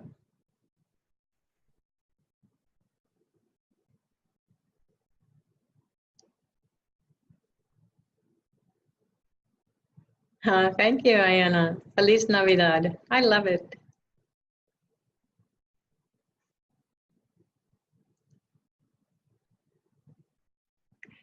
So people are posting notes that it's a beautiful experience and it's blessing. God is blessing us all. So God is a universal intelligence that is accessible to everyone, and it is our birthright. It's our God-given birthright. This soul started out maybe this big in our little baby body, but now our body has grown, our memories have grown, and we have to just throw all that away. Not that you're not going to pay attention to it, but you're just going to take care of it as if it is your temple for that soul, that sacred self, that God to grow in you, that consciousness to expand and always be filling this unit or vehicle, as some people refer to the body in philosophical or sacred texts. Gratitude is the best attitude, right? Because when you're grateful, you're great. God is great. So gratitude, you're grateful, and then you feel great, and then other people are grateful to be in your presence as well. Even if you've had a crazy history, that's all in the past. Because you look at the person at the level of their soul. That's what it is to be spiritual. It's not a path that you walk on and say, hey, I'm cool, I'm doing this, I'm doing that. Yeah, you might be cool, that's fine. Nobody is denying that if that's what you want to experience. But at the level of the soul, you want to commune with everyone and see God in everyone. That's heaven on earth. That is truth. That is the Satya Yuga. It's truth in the highest sense being expressed through you. And you are looking for that in the other. Then God is growing everywhere. Someone is saying, I went deep again. Yeah, you went into yourself. It's endless. It is so huge and so powerful. So who are you not to shine brightly, right? When you go deep, you just go deep, and then you can fill more. As you go deeper, it makes it more space inside of you to fill up with God consciousness. Someone is saying, tears were rolling. Guess what? That's a sign that the divine is saying, thank God you fed my soul. You fed your soul. You fed yourself. You cleansed yourself of all the worry, all the anxiety, or whatever you were up until this point, or whatever you're going to be into the future. So the divine is just like, yay! I love you so much. And that is tremendous, because we don't know if we're loved, or we don't know if we're loving, or we don't, at the level of the ego, you can't, that's controlled. You know, we want unconditional. You can't unconditionally love someone. The divine can unconditionally love, because there's no conditions. The divine doesn't have conditions. It just loves. That's it. We can be a conduit for that. So the tears of the divine are revealing to you that is cleansing, and it is so happy that the Wi-Fi connection was good. It was strong. You didn't fall off. Yeah, someone is saying here, that how do you see God in some horrible person who has committed crimes against people? God's everything. God said, let there be light, and there was light, and then he said, okay, let there be the world, and so on, right? We know the stories. So God plays out in both light and dark. On the earth plane, this is the plane of opposites. So we have to recognize that God is at play here. That soul wanted to be a horrible soul. It wanted to be like, in the Bible, they call it, you know, Satan, or the fall from grace, right? The devil. That just puts words on it, characterizes it. But it's a soul. It wanted to go and play out the bad guy. So can you judge that? No, God only can judge that. That shouldn't be your business anyways. Does that mean that you condone it or you side with it? Maybe if you're a bad guy too. Great, I got a buddy, he's horrible. Let's go hang out together. Let them do whatever they want to do. That's their karma. That's their soul's journey. And it is because we do not know the light unless we have something to bump up against. And that is the dark. And the dark expresses as horrible stuff. I'm not being flippant about it. It's quite serious. However, if it's your soul's karma to just go and worry about that and it's so horrible and be in that, you're just contributing to it. So turn the channel or click, right? Or delete. Know that it is going on and that is what they want to do. You can say the same, like I used to go to India in the beginning, and I just, even when I was a very small child and I would see it on the TV, World Vision, and see the kids with the bellies, and it's just like, there's something wrong with this picture. And I was just a little kid and I would just cry and say, God, you know, this is so wrong. And my family members say, oh God, you're just super emotional. Forget about it. So I toughened up. But then it never went away. And then when I went to India, I cried and cried. For the first 5 years I was going there. And I said to Dr. Pillai, I can't take it. And he said, why are you thinking about it so much? That soul wanted to come in this lifetime to teach us something. So maybe it's triggering in you sadness, pain, God knows from where, past life, many, where I didn't do anything to contribute to humanity. And then I just remember that poverty and that despair by seeing it and being it, immersed in it. And I don't like it. Do I ignore it? No, I do what I can to be charitable. I contribute to Tripura Foundation, which is a beautiful foundation that Dr. Pillai has set up. And it helps people not only to have something to eat and somewhere to go to, have a roof over their head, but it helps to raise the consciousness. So this God consciousness can be given to these people who are in the most impoverished and horrible conditions. Because at the level of the soul, they said they wanted to do that and suffer in such a tremendous way, in an intense way, so that they could have another rebirth, knowing that that karma is complete. That experience is complete. So we can't really ignore it, but we can just do what we can to raise the consciousness of any horrible situation, be it a person or be it a struggling individual or groups of individuals. How? Just by meditating. There's studies that have been done. When people meditate, it raises the roof of consciousness, so to speak. It bursts through the consciousness of the planet.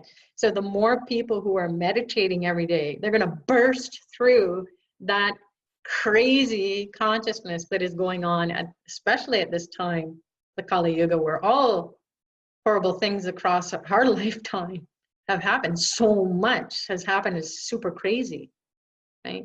But if you get caught up in that and you try to judge it and you try to make sense of it, you can go ahead and do that, but it's just going to, it might not be what is your dharma or your karma. I know people who are lawyers and they work with war criminals. They defend the victims of war crimes. I couldn't do that. God, their soul just, it wants to do that, and it gives them, that's their dharma to do it, and they use their spiritual practices to empower them to do it, to keep them focused on what it is that they need. So that's what they do to help to combat the horrible people. Me, I pray and I meditate. I support them. So mind your own fabulous business is what we say here. You have enough karma to deal with.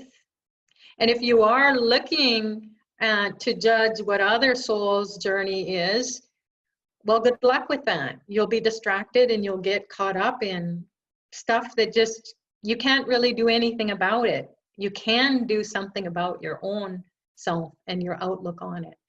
And to whatever degree that is, maybe you have the karma to go and protest, or maybe you're in politics and you can go make a difference there.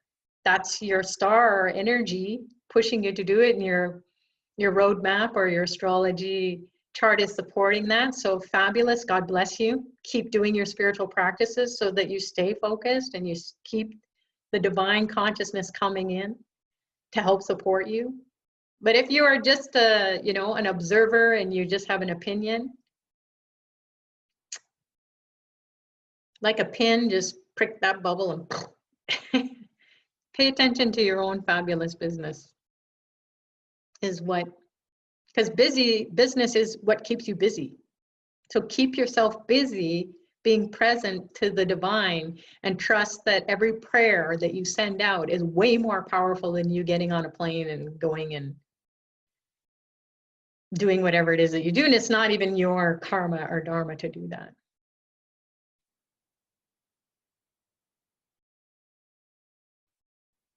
One of the simple things to do is God bless them. God bless them to be at this time where the Satya Yuga is coming in, the Yuga of truth, or the time of truth.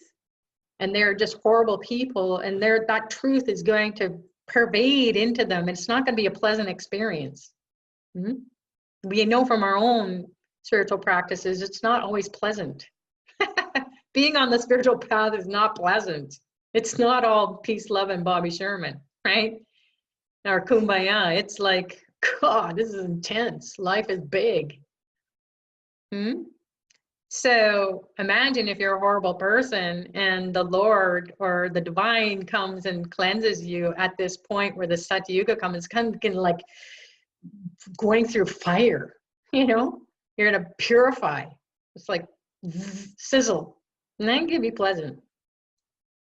So don't you worry about it. The divine will take care of it. I don't even know. I was so deep, I can't even express it. Yes. Good. If you put words on it, then you're in karma. So we want to get rid of karma. The connection with Vishnu was vibrant. I felt Lakshmi was by his side too. That Wi-Fi connection was supercharged. Yeah, well, Vishnu's consort is Lakshmi. She's the goddess of wealth. So wherever he is, she is.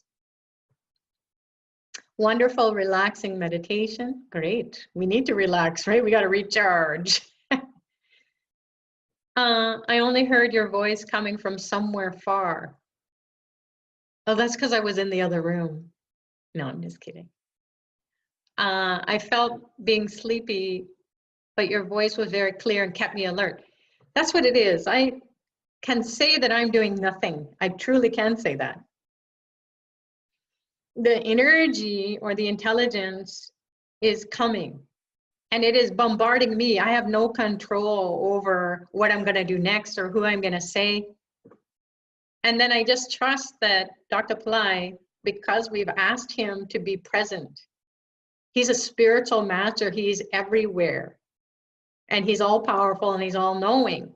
So the moment we do a mantra practice or we get into a meditation or we participate in a service that is offered through Pillai Center or Astrobed, that is feeding our souls, and collectively it's just like sending out a ping, and then he's, oh, who's there? Okay, where's all those little souls there? Perfect, let me fill them up.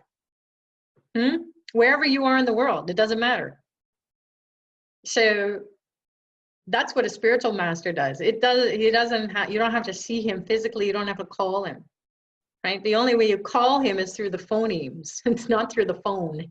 The phonemes are the sounds, right?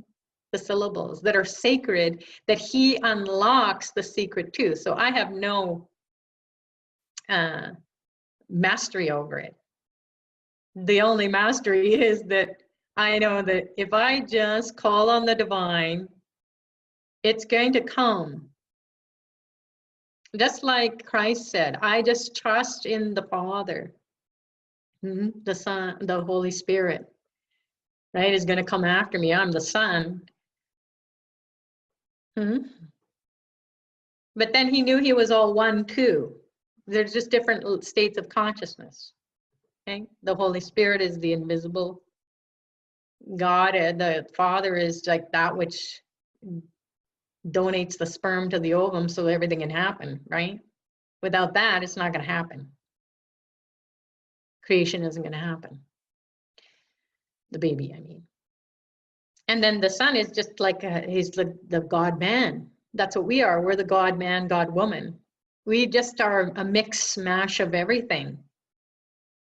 And then we have a memory at the level of the soul to go and play it out and dance to a tune that our soul says, okay, go do this now.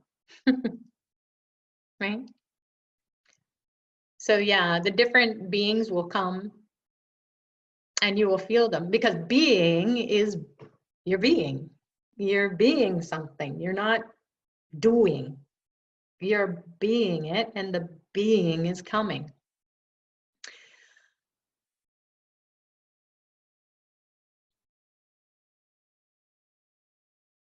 If your soul chose to experience a certain way of life and you acknowledge that you chose this, is it possible to say, I want something else now from today onward? Say it right now. Don't wait till the end of the day. If you go and you take your hands. So do this right now. Who is this? Samuel. And everybody else, if you want. And if you're listening on the phone. You just bring your hands together in namaskaram or namaste or prayer pose. That the charge, the energy that you contain, you will feel that, and you're not doing it hard. You're not going to press that hand together. It's just you're bringing it together and just rest. And then as you rest, you just bring your head down into a bowing of the head. And what it does is it opens up the whole crown chakra. And then you open your third eye, you activate it by pressing gently or just touching even the spot between your two eyebrows, and then just above that whole forehead area is kind of like cracking open the egg or the coconut, right? And it's opening up the middle part of your brain. So it's not just like a little spot, it's like the whole middle part of the brain. So the two sides, there's a middle part, right? And you want to open all that up, and that then blossoms like this. And they say in Sanskrit, like a lotus, 1,000-petaled lotus, right? So it just opens. So you just have this ability. You don't even have to say words. You just can just bow to your highest self and turn yourself on. And then as you're doing that, you imagine this thin tube of light. And because we did the veil meditation today, this is a veil, by the way, for those of you who don't know what it is. This happens to be a silver one. And I just bathed it in, I stuck it in a lime. So I'm going to do that now for demonstration purposes. Because Lord Muruga, his energy is available coming up soon here on the 6th moon. And also Danishta star, so his energy is available now. Okay, so you just take this veil and you shove it in a lime. You can get a copper one too, it's smaller, but I like this one because it's nice for visual purposes. So this veil, just doing that, I can just feel all this stuff leaving my throat. That's where the karma is, it's stuck in your throat. When you get sick, even in your head and you have a sinus cold, you swallow it, that goes into your belly and then you have a flu, right? Or bug. So the throat is a really significant point in the body, in the anatomical, physical body, the area where this karma is stored. So this will take care of it because the veil takes care of the karma. So imagine it as your backbone and your brain. So you've got this veil, the head of the veil is the midbrain. So it's like piercing through this hard skull, this thick skull that just needs to break open and open up like a 1,000-petaled lotus. So the divine, and it's like a cup, a bowl, right? And the divine just pours and pours and pours and pours into it. And then it comes through the Sushumna, that thin tube of light that corresponds with the backbone. And then that's what turns on all your chakras. So they all spin out all the crap, right? And then they get filled and they start spinning faster and faster. So you'll feel like even if you're going through a Saturn period, things are happening very fast and very intelligently. And your decisions are not even made by you, but they are the best decisions. Thank goodness they're not made by you, because that's just based on your karma. So everything will be so precise. It will be like a symphony. You've come to this point where you've done all your practice and now you're playing your music. And the divine is playing through you. So you're kind of like a flute, right? You have these psycho-spiritual centers like the holes of a flute. Go play a flute or listen to the flute. Oh my God. It just takes you to these places beyond, right? And that's where you see Lord Krishna. He has the flute and he's like the Pied Piper. Everybody's following him. So that's what you want. You just want even just a couple people to follow you and help you out and be in joy, right? That would be nice. Just one or two. Just complete joy and happiness and support, right? So that's the best way to create a different experience, is you just say nothing. In fact, say all your stuff beforehand. Okay, this is what I want. Write it all out like an affirmation. I want this, I want that. I'm sick and tired of this, sick and tired of that. Get it all out of your system. Then you're tired. You're done. So the intellect, the emotion is done. Okay, I'm done with that story. Now what do I do?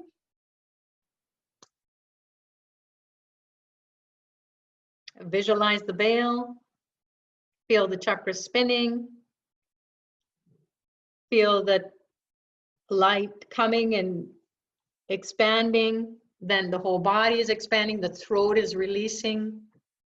And you won't feel the weight of the world on your shoulders because it's so close to the throat. It spills over into your shoulders and then it makes you all tense in your chest and in your back, and you're just like, you don't even know you're a mess before you know it, before you're aware of it, right? How the heck did that happen?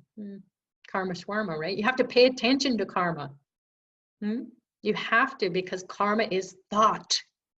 And if you just are having racing thoughts, then you're not taking care of yourself. You don't care. You just want to have racing thoughts.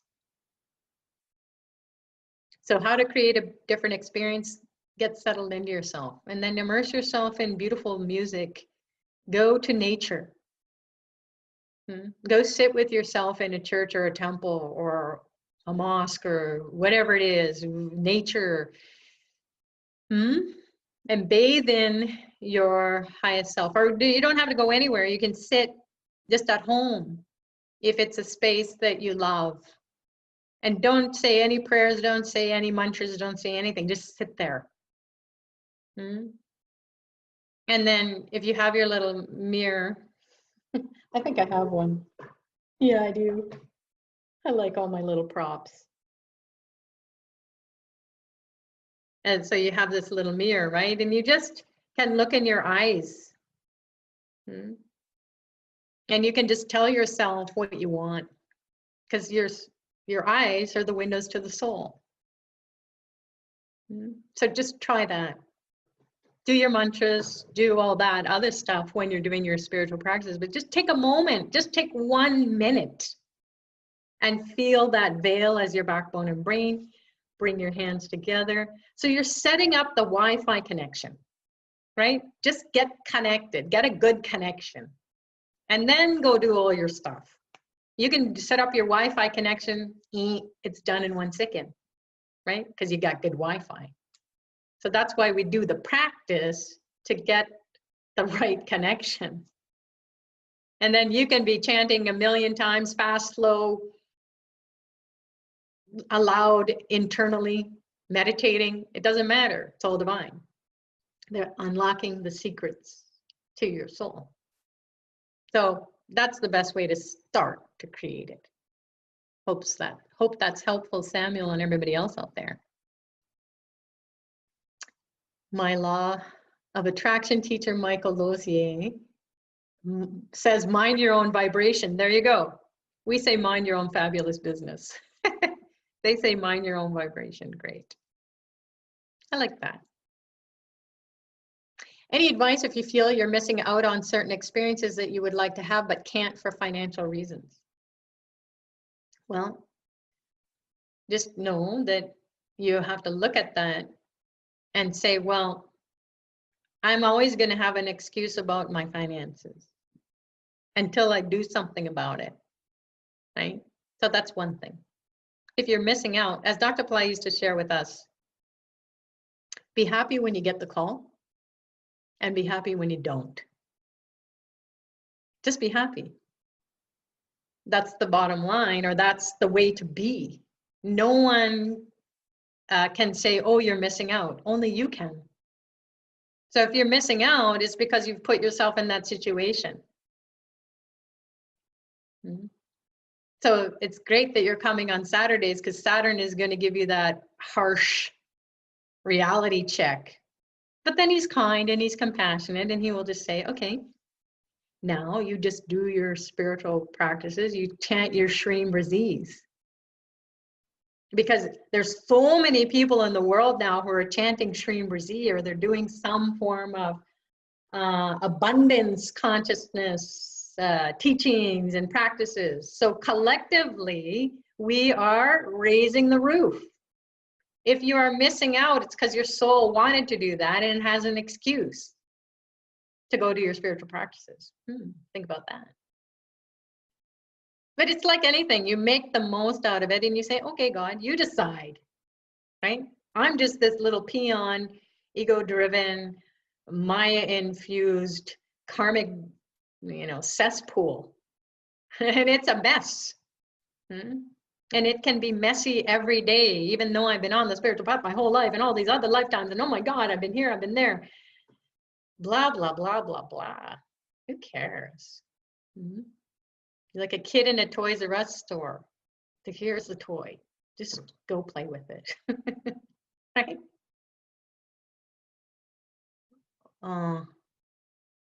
So just be happy. You're not missing out on anything. At the level of the soul, you're not, because you chose that at the level of the soul to miss out. And what do you have to do? Fix your finances, because at the level of the soul, you wanted some opportunities or chronic condition to tell you eventually, wake up and get your finances in order. And if you need to, don't just chant, go and get a job, get 2 jobs, break through that karma. It's not that you'll have to do 2 or 3 jobs forever. You just got to bust through that karma, right? That is saying you don't have enough money. And And then you can get financial advice. If you haven't gotten it because you were raised in a way that it wasn't available, or just bad money handling, or bad consciousness about money. Money is evil. Okay. Anyway, turn the page on that, and then you just can go and read about how people make money, or find out in what your interests are. Maybe you can get an astrology consultation. They will tell you where money can be made in your chart. And you can, boom, in an instant, you could have the money land on you to do whatever you want. Because you're saying, our Father, give me my bread for the day. I don't want to have to struggle. And if my soul really wants to do something, and it's going to cost a lot of money to do it, and my soul is just like burning, it won't be quiet, then the miracle will happen. That's how it works. So keep working at your finances. Go get financial advice from a professional. What does Dr. Pillai do to not take on others' karma? What do you do to not take on others' karma? This is exactly what he does. He meditates, he does mantras, he does a lot of remedies, a lot of remedies. And you think, oh, I'm just participating in this thing 15,000 miles away if you're from the West. Where I am, in India, it's being done, and I hope something's happening. It is, because collectively, that is opening up the vortex to higher realms, to these gods coming in. They go, oh, a yajna is going on. I can go in and I can empower all those people who are participating. It's not people as in the physical. It's not that. It's because that's the spirit world. That consciousness is coming in, and it's saying, okay, what soul is it? What star? Where's that being? Okay, and then it's pouring into you, and then expands and collectively bursts the entrance of these divine beings, so that they always can be coming in, right? So that's what he does. He does a lot of karma cleansing. And then he's like, with his birthday, he doesn't go out to, on a vacation for his birthdays, or, to a fancy restaurant or whatever people do on their birthday. He takes people and he rebirths them in these karma busting vortices in India. That he's doing it every day. And he has so many Vedic specialists all around the world, not just in India, all around the world, who he has said, please do this mantra, please do this fire lab, please do this. Your soul has evolved to that point. You go do this for other people. So collectively, we're all doing that. So he's doing it and we are doing it.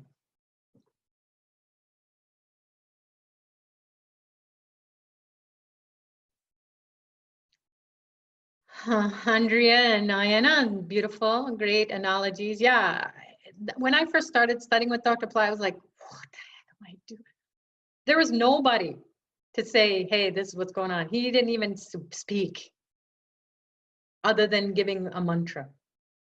So I would just meet him, and just all this exchange was happening, and it was like my mind was being blown and my body was hurting, and I didn't know how to navigate life after that. And my whole life had fallen apart from top to bottom, inside out. It was a complete mess.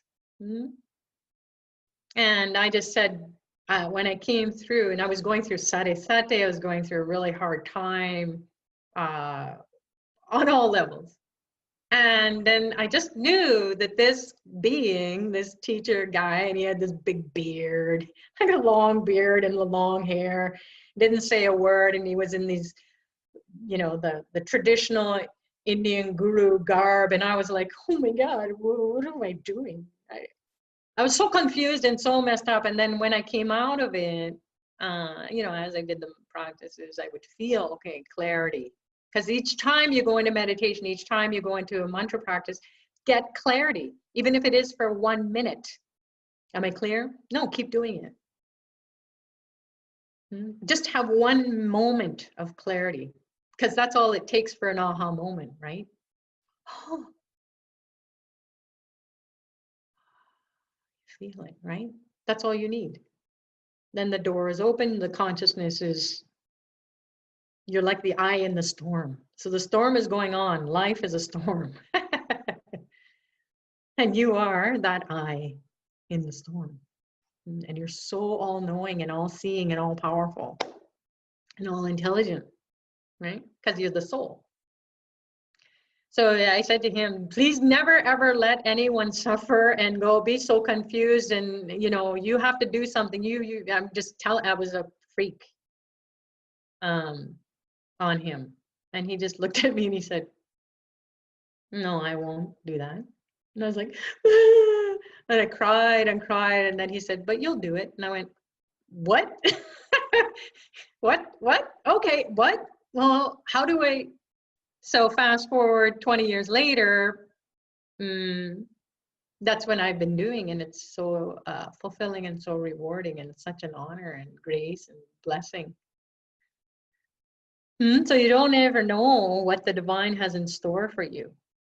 And then as I got astrology consultations and naughty astrology readings, and I work with Hanuman Das, who takes care of ancestors, I have access to all these different realms of consciousness that can give me clues about what to do next with people.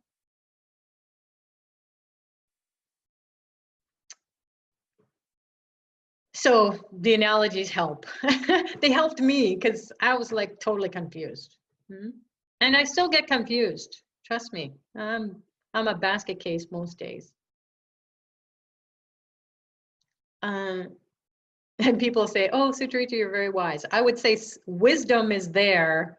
This physical person's like, oh my God, I have so much to do today. I gotta do last minute shopping. I gotta go in 1 hour, and am I gonna wrap this call up?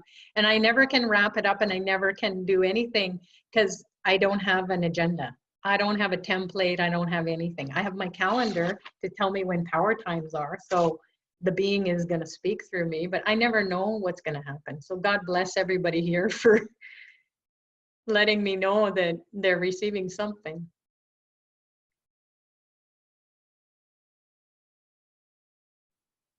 Yeah, and people say I can't afford anything. Guess what? I didn't have 1 penny. And I just kept doing the mantra practice. And you stay in that for 90 days.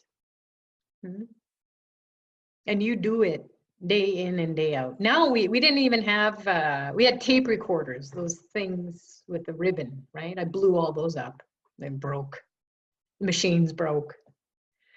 But now we have a download. So you can just be playing that even in your sleep.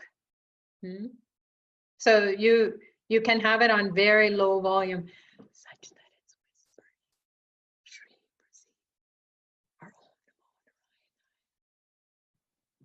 In the night to your soul. Right? It doesn't have to be loud at all. So everything is free. There's so much free. I sat, and when the YouTube came out, I was fixed. I didn't even have a choice. I just sat in front of them. Well, this is what Dr. Pai was talking about, the YouTube. Oh, cool. I sat there for hours and hours and hours and hours, and I was fixed. I could not move. I don't even think I went to the bathroom. I didn't eat for sure. I just kept taking it in and taking it in and taking it, right? And day after day. I was working, but on my days off, that's what I did. I just immersed myself in that. So you just fill yourself up, not your mind self. That is just chatter. It feeds your intellect to just give it distraction, shiny thing, right? But still it's thought. So just, it has to, the teachings have to sneak in past all that and has to get in and fill you up. Fill you up, pump you up, then you'll be powerful. Okay.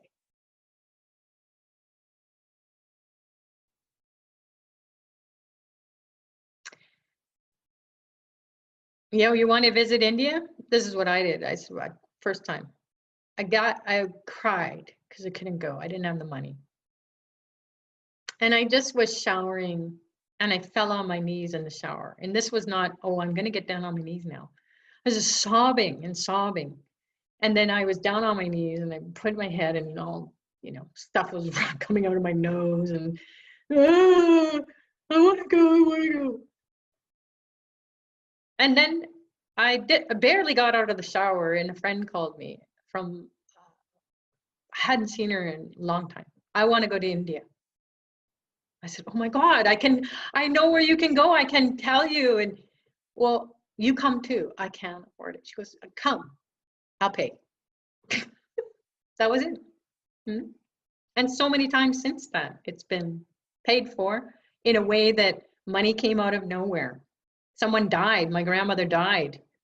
And it was the time that Dr. Pillai introduced ancestors, the Tarpanam.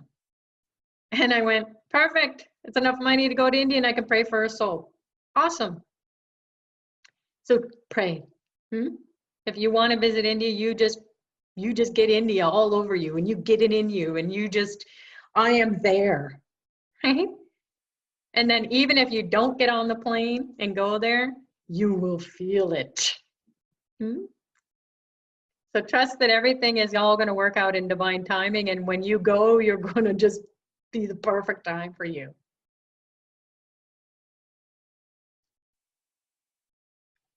Gia says, would you say your life has completely changed? I think we'll leave that for another conversation. Absolutely. And it's changing all the time. Everyone who comes to these teachings, you have to let them go. So you can't hold on to anything. Change is a given.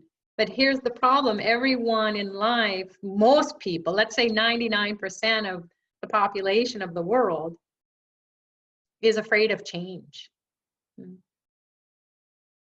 So has my life changed? Yeah, every moment.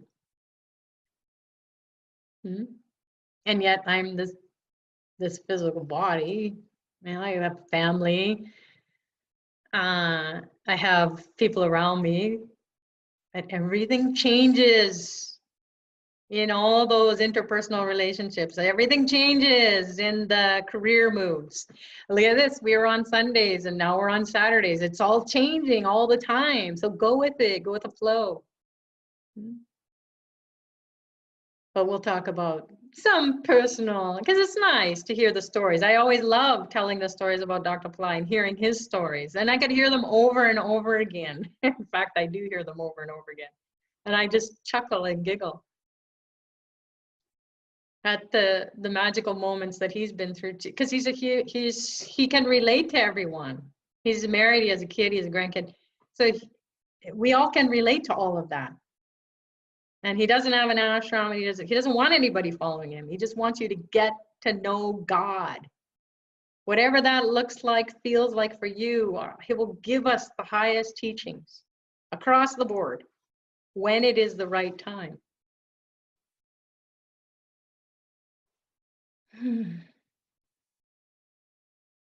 I don't watch TV anymore. Now I watch the Fire Labs instead. And that's a good reminder to Miriam, for everybody, go on to Astroved Live TV. And you will learn so much there. And it's free.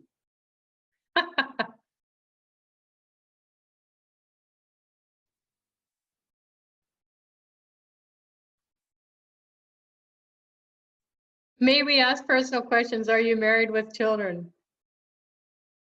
We'll leave that for another conversation. Katya Verta. So are we going? No doubt about that. Oh. All right. So I think are we complete here? Has everyone filled up the chat? Miriam saying, I love Astroved TV. I laugh when I remember the first time I asked, what's a Homa? Yeah, because this is a whole new language. It's like if you learn the language of computers and you call it, and you don't know anything about, or your friend doesn't know anything about computers, you learn it all, you understand it all. And they're just like, where's the on button? Oh, what's that arrow mean? What's that other arrow mean? What are those numbers? What does the F's mean? Right? How do I do this?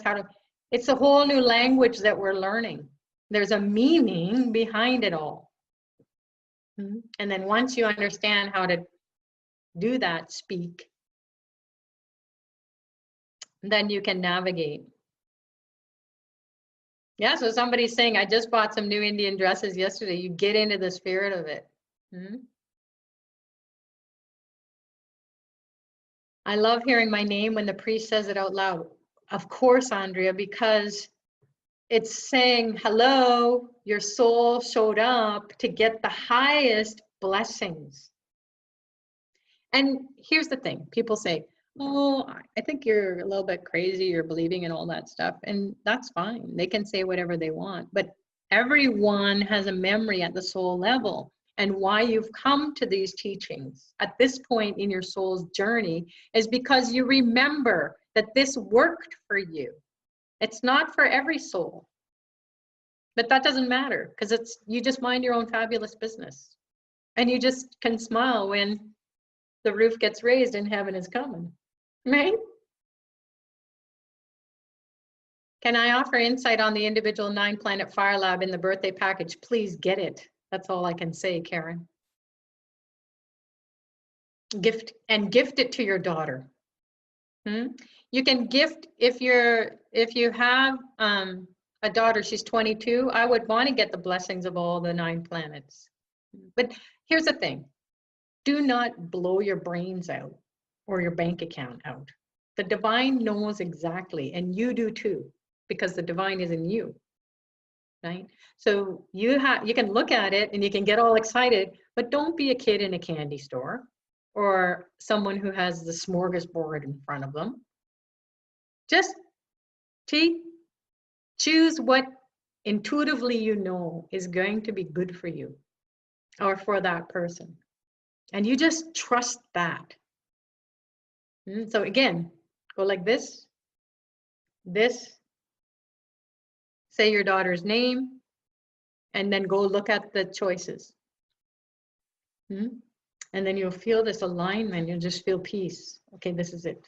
And it will be affordable. You want it to be affordable. But you're going to get a gift anyway, so whatever the price of the gift was going to be, then just get that package. Yeah. And it goes for anything. Like people say, oh my God, Sucharita, you're not going to India, or you're not going here, you're not going there. And I just like, hey, if the divine wants me to go, I'll go. In the beginning, I was like, you know, I know what that is, but that's just crazy. Because if you're on it's going to make you crazy and it's going to make you miserable. But if you're really on the spiritual path and you can't do something, then you got to go dive deeper in and say, no way, I have to go. I'm begging on my hands and knees. And if the divine says, nice scene, okay, next, you're still not going, then get over yourself. Deal with it. And then how do you deal with it? Okay, I'm going online and I'm going to just participate, and I'm going to, tune in at that time that everybody is in India, and I'm going to be imagining and going to those temples and the water pouring on my head and changing my soul and clearing my karma, and I'm with everyone. And people used to say to me over the years, remember this trip, remember that? And I go, no, I wasn't there. You were so there. I remember you there. Right? And they remember because the soul remembers. And it pings everybody in this soul group and says, yes, you were there. No, I wasn't there. But thank you. Thank you for thinking of me and bringing me there. All right, everyone. It looks like we're going to wrap up. I got to get on to my next family visit. So, yeah, Andrea says we're in a spiritual journey, right? Not in the body all the time. You are in the body. Do not leave your body, Andrea. Your body is the temple. Make it a beautiful temple. Be 100% spiritual and 100% material. So if you want to build a temple, it costs a lot of money, right? So if you want to keep this temple healthy and happy and make it last for over 100 years or whatever it needs to do for that soul to be fulfilled in that whole journey of all the planets impacting it, and then they are evolving and so on. That's about 100 and 120 years. So, missed correctly, I said sorry. I don't remember, Andrea, what you're saying here. I'm not understanding. So just keep knowing that your body, your mind, your soul is a whole unit. Don't space out and don't neglect any of it. But doing the spiritual practice will be the start to go and attract that which you need, because you're just repeating karma. Yes, I do one-to-one coaching, Samuel, and please send me an email, sucharita@applycenter.com. If you get the email that gets sent out every week, scroll down to the bottom, or maybe it's on the blog and you can scroll down on the bottom and says, hey, do you want to do one-to-one personal coaching?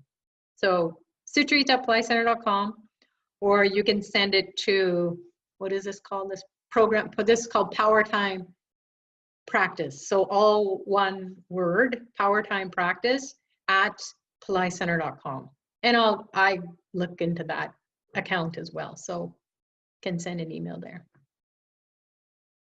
And I'm happy to do it.